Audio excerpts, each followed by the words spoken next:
All are welcome on the channel let's explore radiation. और आज की इस वीडियो में हम देखने वाले हैं top 20 conceptual MCQs on the topic ultrasound. ठीक है, अल्ट्रासोनोग्राफी के आज हम 20 एमसीक्यूज़ देखने वाले हैं।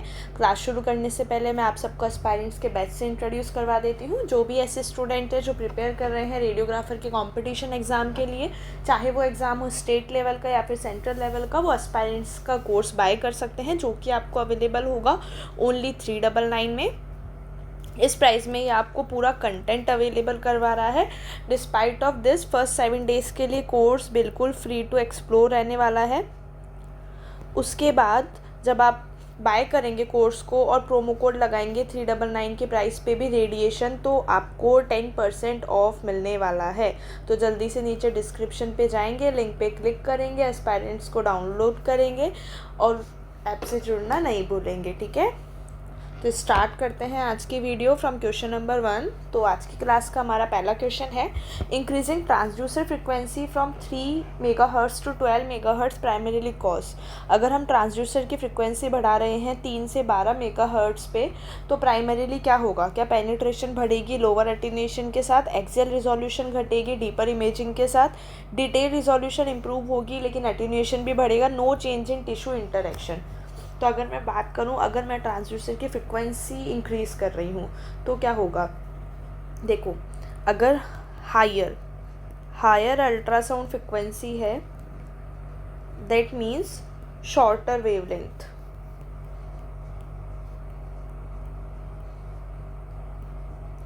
ठीक है, शॉर्टर वेवलेंथ। और अगर शॉर्टर वेवलेंथ है तो क्या होगा? Improve image detail that means improve resolution.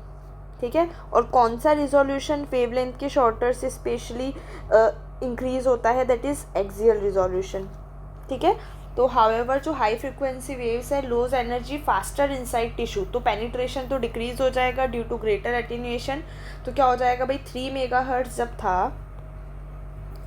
जब 3 मेगाहर्ट्ज़ था तो डीपर पेनिट्रेशन रहा।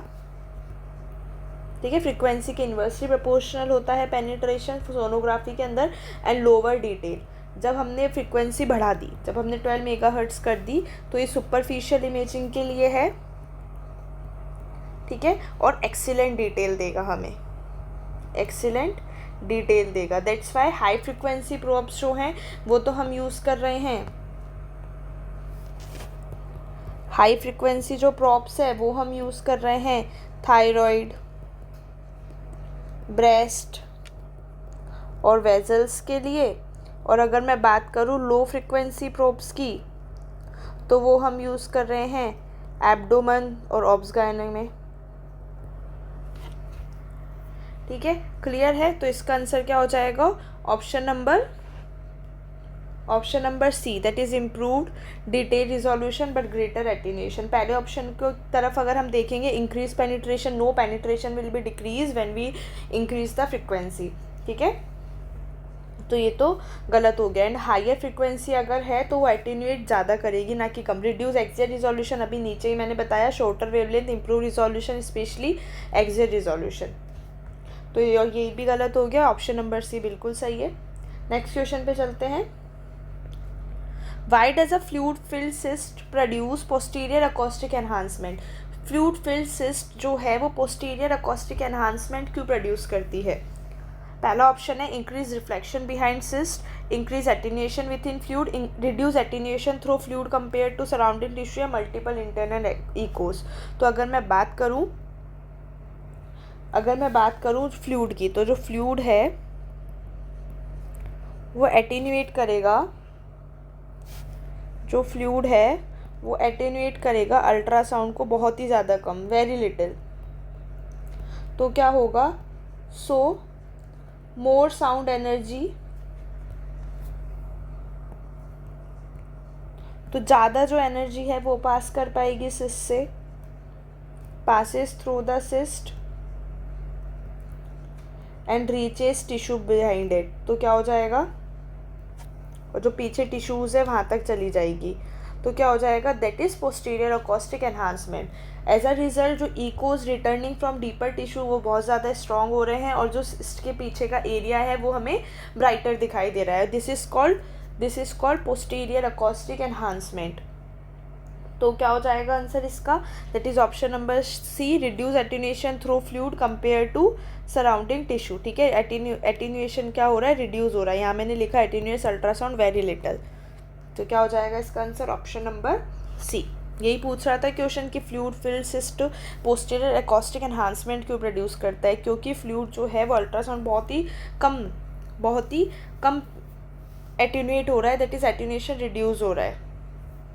नेक्स्ट क्वेश्चन पे चलते हैं। In Doppler ultrasound aliasing occur because, Doppler ultrasound के अंदर एलिजिंग क्यों हो रही है, डॉपलर शिफ्ट एक्सिट कर रहा है निक्विस्ट लिमिट को, साउंड स्पीड चेंजेस हो रही है टिश्यू में, गेन इज एक्सेसिवली हाई, या फिर पल्स ड्यूरेशन बिकम्स लॉन्गर। तो अगर मैं बात करूँ डॉपलर अल्ट्रासाउंड की, तो डॉपलर अल्ट्रासाउंड के अंदर जो एलिजिंग है, तो एलिजिंग जो है वो डॉपलर में हो रही है when major Doppler frequency exit, when major Doppler frequency exit.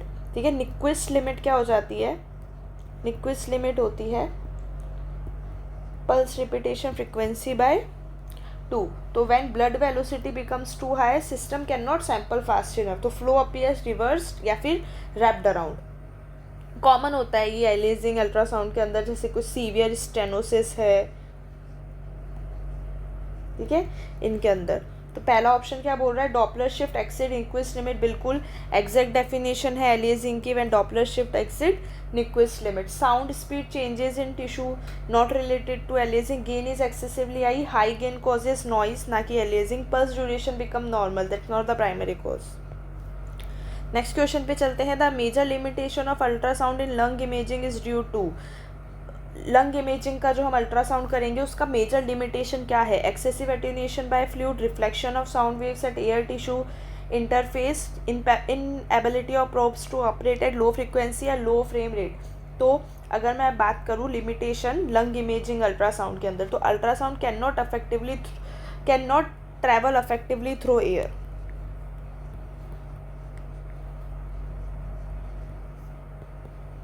Can not travel effectively through air. ठीक है, तो अगर मैं बात करूं at the lung surface, lung की सरफेस पे, तो huge acoustic impedance mismatch occurs,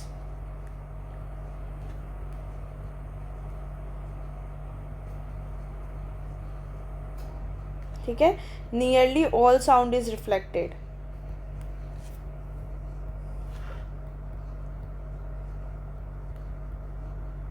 therefore क्या होगा कि जो नॉर्मल लंग्स है वो हमें पुअरली विजुअलाइज होंगे,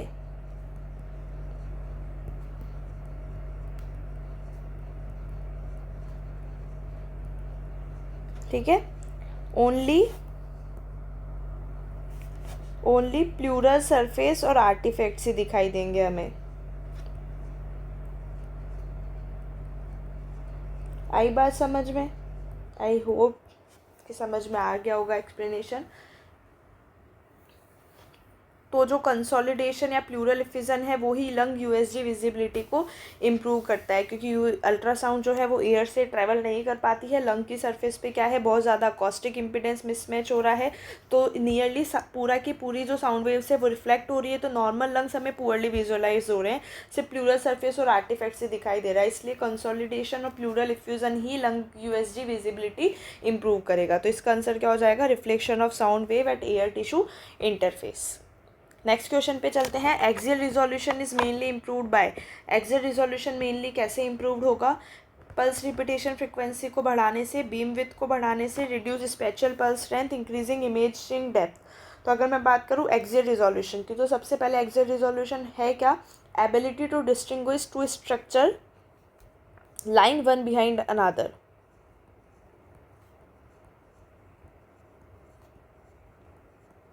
तो ये किस पे डिपेंड कर रहा है, एक्सियल रिजोल्यूशन डिपेंड करता है मेनली स्पेशियल पल्स लेंथ पे। अगर शॉर्टर स्पेशियल पल्स लेंथ है तो क्या हो जाएगा, बेटर एक्सियल रिजोल्यूशन। तो क्या हो जाएगा इसका answer, option number C, reducing spatial pulse length exit resolution will improve. तो SPL इज़ रिड्यूस्ड बाय, और जो स्पेशियल लेंथ है इसको हम कैसे रिड्यूस कर देंगे, कौन कौन से फैक्टर से, अगर फ्रिक्वेंसी हाई रहेगी। ठीक है, मतलब क्या हो गया, अगर फ्रिक्वेंसी हाई है, शॉर्टर स्पेशियल पल्स लेंथ है फिर, और जो एग्जिट रिजोल्यूशन है वो इम्प्रूव हो जाएगा। नेक्स्ट क्वेश्चन पे चलते हैं। Why are phased array transducers preferred in echocardiography. Phased array transducers क्यों प्रिफर करते हैं हम इकोकार्डियोग्राफी के अंदर। They produce parallel beams only, small footprint allows imaging between ribs, they eliminate Doppler artifacts, या they use lower frequencies exclusively. तो अगर मैं बात करूँ फेज्ड अरे ट्रांसड्यूसर ही क्यों यूज़ करते हैं, तो देखो heart imaging require scanning through narrow intercostal spaces. Phased अरे जो प्रॉप्स है, फेज्ड अरे जो ट्रांसड्यूसर्स हैं, उनकी बहुत ज़्यादा स्मॉल फुटप्रिंट है, और मेनली इसमें क्या है, इलेक्ट्रॉनिकली स्टेयर बीम, और ये क्या करता है, सेक्टर शेप्ड इमेजिंग प्रोवाइड करता है। तो इसलिए ये आइडियल हो जाता है इकोकार्डियोग्राफी से, because of this some qualities. तो क्या हो जाएगा, क्या हो जाएगा, एक तो बहुत ही ज़्यादा वेरी स्मॉल फुटप्रिंट्स,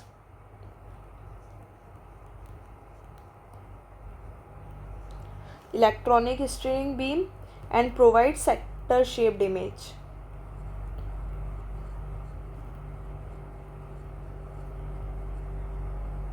तो क्या हो जाएगा इसका answer, option number B. Next question पे चलते हैं। Which statement best explains acoustic shadowing behind gold stones. इनमें से कौन सा स्टेटमेंट है जो कि सबसे ज़्यादा अच्छे से एक्सप्लेन करता है जो गोल्ड स्टोन में अकॉस्टिक शेडोइंग हो रही है उनको। गोल्ड स्टोन एम्पलीफाई कर रहे हैं इकोस को, गोल्ड स्टोन कम्प्लीटली एब्जॉर्ब कर रहे हैं अल्ट्रासाउंड को, strong attenuation, reflection, reduce transmission beyond the stone, या फिर साउंड वेलोसिटी इंक्रीज हो जाएगी बियॉन्ड द स्टोन। तो अगर हम इसका देखेंगे तो क्या हो जाएगा भाई, गोल्ड स्टोन्स क्या करते हैं, गोल्ड स्टोन क्या करते हैं, स्ट्रांगली रिफ्लेक्ट करेंगे साउंड को, अल्ट्रासाउंड को, ये रिफ्लेक्ट अल्ट्रासाउंड, ठीक है, स्ट्रांगली रिफ्लेक्ट करेंगे अल्ट्रासाउंड को, एब्जॉर्ब या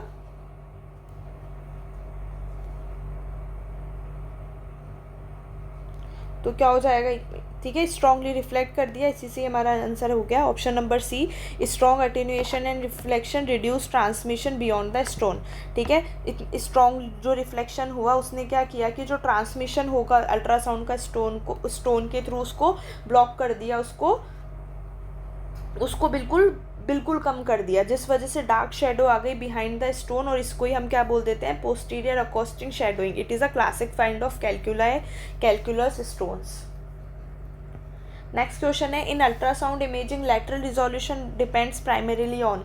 अल्ट्रासाउंड इमेजिंग के अंदर लेटरल रिजोल्यूशन किस पे डिपेंड करता है, तो लेटरल रिजोल्यूशन क्या होता है, सबसे पहले ability to distinguish side by side objects. कौन से, साइड बाय साइड ऑब्जेक्ट्स। तो ये प्राइमरीली किस पे डिपेंड करता है, तो देखो it depends mainly on beam width. और कैसे करता है, अगर नैरो बीम है तो बेटर लेटरल रिजोल्यूशन होगा।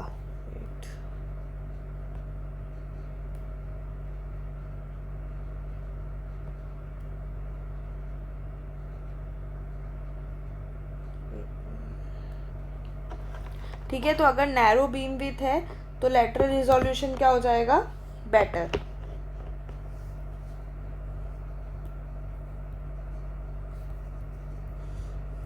तो क्या हो जाएगा इसका answer, option number B, lateral resolution primarily depend on beam width. Next question है, why does increasing image depth reduce frame rate. ठीक है, अगर हम इमेजिंग डेप्थ इंक्रीज करेंगे तो फ्रेम रेट क्यों रिड्यूस होती है। पहला ऑप्शन है मोर एटेन्यूएशन अकर, दूसरा है longer listening time is required for returning echoes, Doppler frequency decrease, gain automatically decrease. तो अगर मैं बात करूँ इंक्रीजिंग इमेजिंग डेप्थ, ठीक है, इमेजिंग डेप्थ इंक्रीज कर रहे हैं, दैट मीन्स डीपर इमेजिंग के लिए फ्रेम रेट क्यों रिड्यूस होती है। तो फॉर डीपर इमेजिंग जो अल्ट्रासाउंड है मस्ट वेट लॉन्गर, अल्ट्रासाउंड को ज़्यादा वेट करना पड़ेगा, किस लिए, इकोस के रिटर्न होने के लिए। ठीक है, must wait longer for echoes to return from deeper tissue, मतलब वो जितना ज़्यादा अंदर जाएगी तो उसको वापस आने में भी तो उतना ही टाइम लगेगा, to return from deeper tissues. तो इस वजह से क्या हो जाएगा, जो टाइम है पर स्केन लाइन वो भी इंक्रीज हो जाएगा, और इस वजह से क्या होगा, वही जो क्वेश्चन बोल रहा है फ्रेम रेट, फ्रेम रेट का मतलब टाइम पर फ्रेम इंक्रीज, इसी वजह से क्या हो जाएगा, जो टाइम है पर फ्रेम वो भी इंक्रीज हो जाएगा। ठीक है, तो क्या हो जाएगा इसका answer, longer listening time is required for returning Eeco. तो अगर डीपर इमेजिंग है अल्ट्रासाउंड को वापस से, ठीक है, उतना डीपर से इतना, जब वो इतना ज़्यादा पेनिट्रेट हुआ है तो उसको वापस आने में भी उतना ही ज़्यादा टाइम लगेगा, ज़्यादा टाइम लगेगा तो फ्रेम रेट क्या हो, जो टाइम पर फ्रेम है वो क्या हो जाएगा, इंक्रीज़ हो जाएगा, और जो फ्रेम रेट है वो क्या हो जाएगी, डिक्रीज़ हो जाएगी।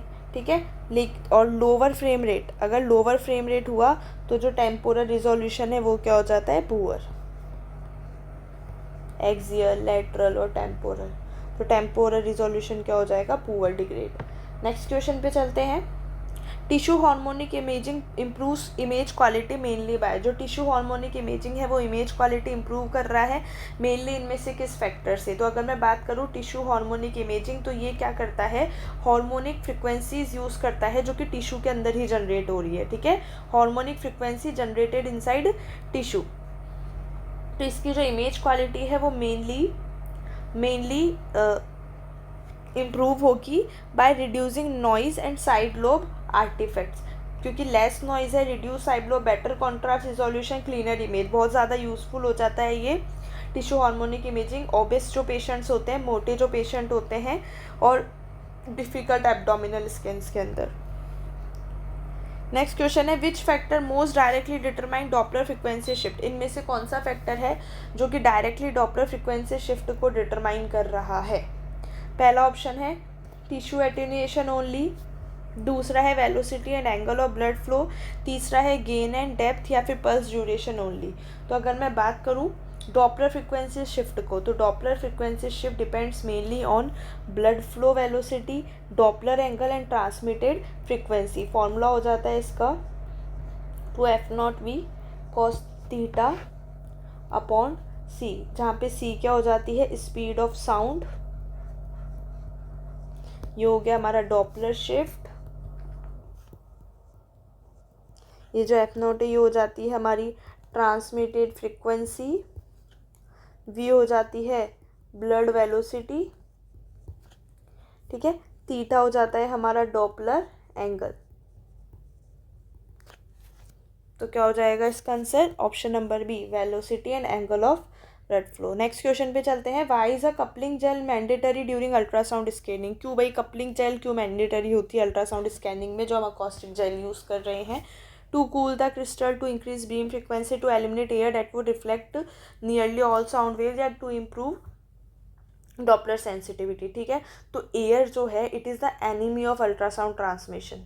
ठीक है, विदाउट जेल, अगर हम जेल यूज़ नहीं करेंगे तो जो एयर रह जाएगी प्रोब और स्किन के बीच में, तो रिफ्लेक्शन हो जाएगा, रिफ्लेक्शन हो जाएगा तो बहुत ही कम ही साउंड बॉडी में एंटर कर पाएगी। तो जेल क्या करता है, एयर को रिमूव करता है और एफिशिएंट साउंड ट्रांसमिशन को अलाउ करता है। तो to eliminate air that would reflect nearly all sound waves and allow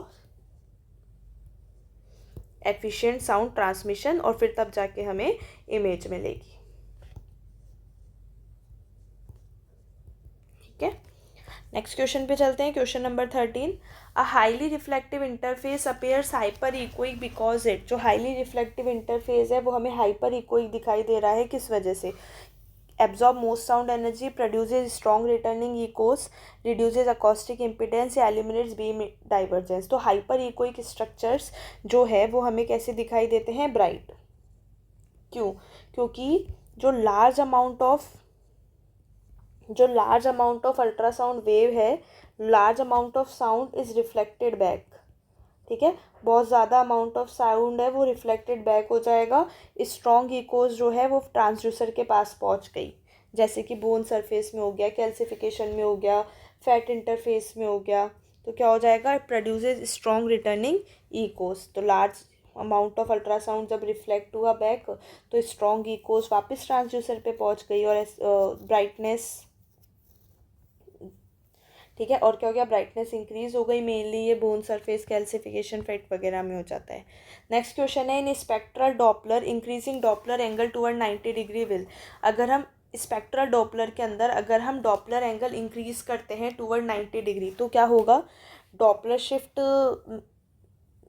shift increase होगी, प्रोड्यूस इनएक्यूरेट और minimal velocity information, eliminate aliasing या फिर इम्प्रूव टेम्पोरल रिजोल्यूशन। तो अगर मैं बात करूँ स्पेक्ट्रल डॉपलर में, ठीक है, स्पेक्ट्रल डॉपलर में अगर हम डॉपलर एंगल इंक्रीज करते हैं टूवर्ड 90 डिग्री तो क्या होगा, तो जो डॉपलर शिफ्ट है वो डिपेंड करता है on cosine of angle. 0 degree पे मैक्सिमम डॉपलर शिफ्ट होता है, 90 डिग्री cos 90 पे 0 होता है, मतलब so at 90 degree almost no Doppler shift detected. Velocity calculation बहुत अनरिलायबल हो जाता है। तो आइडियल डॉपलर एंगल कौन सा हो जाता है, आइडियल डॉपलर एंगल होता है लेस देन 60 डिग्री। तो ये क्या पूछ रहा है, टूवर्ड्स 90 डिग्री। तो towards 90 degree will produce inaccurate और मिनिमल वेलोसिटी इंफॉर्मेशन। देखो 0 डिग्री पे होता है मैक्सिमम डॉपलर शिफ्ट,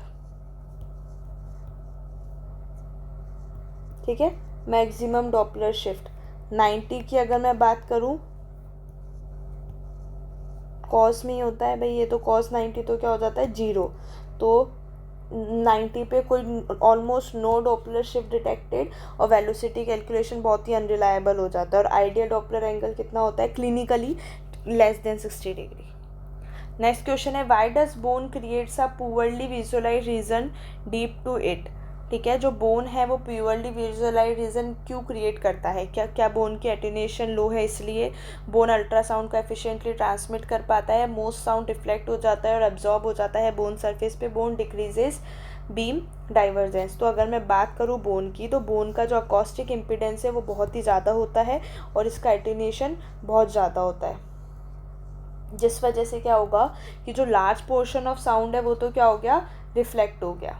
ठीक है, लार्ज पोर्शन ऑफ साउंड तो क्या हो गया, रिफ्लेक्ट, और जो रिमेनिंग साउंड है वो क्या हो गया, एब्जॉर्ब हो गया, जिसकी वजह से अकॉस्टिक शेडो आ गई बिहाइंड द बोन। तो क्या हो जाएगा, option number C, high acoustic difference और हाई अकॉस्टिक इम्पिडेंस और हाई एटेन्यूएशन होने की वजह से मोस्ट साउंड रिफ्लेक्ट हो गया और बचा कुचा बोन सरफेस में एब्जॉर्ब हो गया। नेक्स्ट क्वेश्चन है, which artifact is produce when sound waves repeatedly bounce between two strong reflector. जब साउंड वेव दो स्ट्रॉन्ग रिफ्लेक्टर के बीच में रिपीटेडली बाउंस करती जा रही है, ठीक है, हैंस फोर्थ एंड बैक, तो कौन सा आर्टिफैक्ट प्रोड्यूस होगा, mirror, side lobe, reverberation, reflection. तो बिल्कुल रिवर्बरेशन होगा जब साउंड रिपीटेडली रिफ्लेक्ट हो रहा है प्रोब और रिफ्लेक्टर के बीच में या फिर दो स्ट्रॉन्ग रिफ्लेक्टर के बीच में। मशीन एज्यूम करेगी इको जो है वो इंक्रीजिंग डेप्थ से रिटर्न होकर आ रही है। तो क्या हो जाएगा इसका answer, reverberation artifact. Mirror artifact duplicate करेगा किसी स्ट्रक्चर को। साइड लोब आर्टिफैक्ट जो है it is caused by off axis beams, और जो रिफ्रैक्शन आर्टिफैक्ट्स है वो बीम बेंडिंग की वजह से होता है। नेक्स्ट क्वेश्चन है, temporal resolution in ultrasound is best described as the ability to. ठीक है, टेम्पोरल रिजोल्यूशन क्या हो जाता है अल्ट्रासाउंड के अंदर, distinguish closely spaced structure, differentiate tissues by echogenicity, accurately display motion over time, increasing penetration depth. तो टेम्पोरल रिजोल्यूशन का मतलब क्या हो जाता है, जैसे एक्सियल लैटरल की भी हमने बात करी थी, एक साइड बाय साइड होता है एक वाला, वैसे टेम्पोरल क्या हो जाता है, ability to track moving structures accurately. ठीक है, ability to track moving structures accurately, तो इट इज टेम्पोरल रिजोल्यूशन। तो क्या हो जाएगा इसका आंसर, बिल्कुल option number C, accurately display motion over time. Next question है, why does increasing pulse repetition frequency help reduce Doppler aliasing. अगर हम पल्स रिपीटेशन फ्रिक्वेंसी को इंक्रीज करेंगे तो डॉपलर एलियासिंग कैसे रिड्यूस हो जाएगी, क्या वो ट्रांसमिटेड फ्रिक्वेंसी को कम कर रहा है, निक्विस्ट लिमिट बढ़ा रहा है, टिश्यू एटेन्यूएशन कम कर रहा है, या फिर बीम विड्थ को नैरो कर रहा है। तो अगर मैं बात करूं पल्स रिपीटेशन फ्रिक्वेंसी और निक्विस्ट लिमिट की, तो Nyquist limit is equal to pulse repetition frequency by 2। तो अगर हम पल्स रिपीटेशन फ्रिक्वेंसी बढ़ा रहे हैं तो न्यूक्विस्ट लिमिट बढ़ रही है, ठीक है, न्यूक्विस्ट लिमिट इंक्रीज हो रही है, तो high Doppler shift can be measured, है ना, and aliasing becomes less likely. तो अगर PRF हमने बढ़ाया, न्यूक्विस्ट लिमिट बढ़ रही है, न्यूक्विस्ट लिमिट बढ़ी, तो जो हाइयर डॉपलर शिफ्ट है उनको हम मेज़र कर सकते हैं।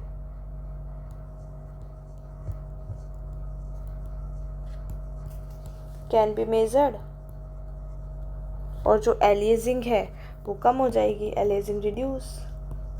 तो क्या हो जाएगा इसका answer? Option number B, it raises the Nyquist limit. सीधा सा है ये, तो आंसर इसमें सीधा ही आ रहा था, बाकी तो मैं आगे बताती कि न्यूक्विस्ट लिमिट जब is equal to PRF by 2 है, तो अगर हम PRF बढ़ाएंगे तो न्यूक्विस्ट लिमिट भी बढ़ जाएगी। नेक्स्ट क्वेश्चन है, the assumption that ultrasound travel at constant speed in tissue can lead to artifact because. ये जो हमारी अज्यूम्शन है कि जो अल्ट्रासाउंड है वो ट्रेवल करती है टिश्यू के अंदर एक कांस्टेंट स्पीड से ट्रेवल कर रही है, तो ये जो हमारी अज्यूम्शन है वो कौन से आर्टिफैक्ट्स ला सकती है? क्यों? All tissues have identical propagation speed, different tissue alter echo return time, frequency changes inside tissue या बीम विथ बिकम्स कांस्टेंट। तो देखो ये जो हमारा एज्यूम्शन है ना कि अल्ट्रासाउंड मशीन एज्यूम करती है कि जो साउंड की स्पीड है वो कितनी है, 1540 मीटर पर सेकेंड है, लेकिन जो एक्चुअल स्पीड है वो वेरी करती है टिश्यूज़ के अंदर, जैसे कि फैट में स्लोअर होती है, बोन में फास्टर होती है। तो ये क्या है, ये चेंज करता है, this changes echo returning timing, ठीक है, इको की जो रिटर्निंग टाइम है उसको चेंज करता है, और जिस वजह से क्या हो रहा है, मिस रजिस्ट्रेशन हो रहा है, डिस्टॉर्शन हो रहा है, पोजीशन आर्टिफैक्ट्स आ रहे हैं। तो क्या हो जाएगा इसका answer? Different tissues alter echo return time. तो सबका जो रिटर्निंग टाइम है वो अलग है, फैट में स्लो हो रहा है, बोन में फास्ट हो रहा है, तो this changes echo return time, और जिसकी वजह से misregistration, distortion, position artifact ये सब आ जाते हैं। नेक्स्ट क्वेश्चन और आज की क्लास का हमारा लास्ट क्वेश्चन है, which principle explains image formation in B mode ultrasound. इनमें से कौन सा प्रिंसिपल है जो कि बी मोड अल्ट्रासाउंड, जो ब्राइटनेस मोड अल्ट्रासाउंड है उसमें इमेज फॉर्मेशन को एक्सप्लेन करता है? Magnetic resonance, differential X ray absorption, echo amplitude converted into brightness, या फिर थर्मल इमिशन फ्रॉम टिश्यूज़। तो बी मोड का मतलब क्या हो जाता है? Brightness mode. तो बी मोड के अंदर क्या हो रहा है, जो इको स्ट्रेंथ है वो डिटरमाइन कर रही है पिक्सल की ब्राइटनेस को, ठीक है, जो इको स्ट्रेंथ है। तो आंसर क्या हो जाएगा इसका? Echo amplitude converted into brightness. देखो जो स्ट्रॉन्ग इकोस है वो तो ब्राइट दिखाई देगी हमें, और जो वीक इकोस है वो हमें डार्क दिखाई देगी। जो फ्लूइड है, इसलिए हमें जो फ्लूइड है वो तो एनीकोइक दिखता है, एनीकोइक का मतलब क्या हो जाता है? ब्लैक। और बोन और जो कैल्सिफिकेशन है वो हमें कैसी दिखाई देती है? Hyper echoic. हाइपर इकोइक का मतलब क्या हो जाता है? ब्राइट। तो क्या हो जाएगा इसका आंसर? ऑप्शन नंबर सी, ठीक है, क्लियर है। इको स्ट्रेंथ जो है वो डिटरमाइन करती है पिक्सल की ब्राइटनेस को, कि इको की स्ट्रेंथ क्या है, अगर स्ट्रॉन्ग है तो ब्राइट होगा, वीक है तो डार्क होगा। इसलिए जो फ्लूइड है उसका एनीकोइक होता है, मतलब ई फ्लूइड हमें इसलिए डार्क दिखाई देता है, और जो बोन और कैल्सिफिकेशन है इसलिए हमें वो कैसा दिखाई देता है? Hyper echoic, that is bright, क्योंकि उनके स्ट्रॉन्ग इकोस है। ठीक है, क्लियर है। आई होप आपको आज की क्लास अच्छी लगी होगी। Okay, thank you so much for watching. और जो भी ऐसे स्टूडेंट हैं जो एस्पायरेंट से जुड़ना चाहते हैं वो नीचे लिंक पे जाएंगे, डिस्क्रिप्शन में लिंक अवेलेबल है, उस पर क्लिक करेंगे, ऐप को डाउनलोड करेंगे और कोर्स को एक्सप्लोर करेंगे। ठीक है, और इसके अलावा आपको कोई भी डाउट है या कुछ भी टॉपिक से रिलेटेड है तो let me know in the comment section. Okay, thank you. और जो एक कमेंट आया था कि मैं पर्टिकुलर अलग अलग बॉडी पार्ट पे रेडियोग्राफी के व्यूज़ कराऊँ, तो for sure from next week I will try to continue that series for some time, जिसमें कि पूरे पार्ट्स कवर हो जाए। ठीक है, धीरे धीरे जैसा भी रहेगा वैसे वैसे अपन अडेप्ट करते जाएंगे according to your choices. Okay, thank you. और क्लास जैसी भी है please give your feedback in the comment section.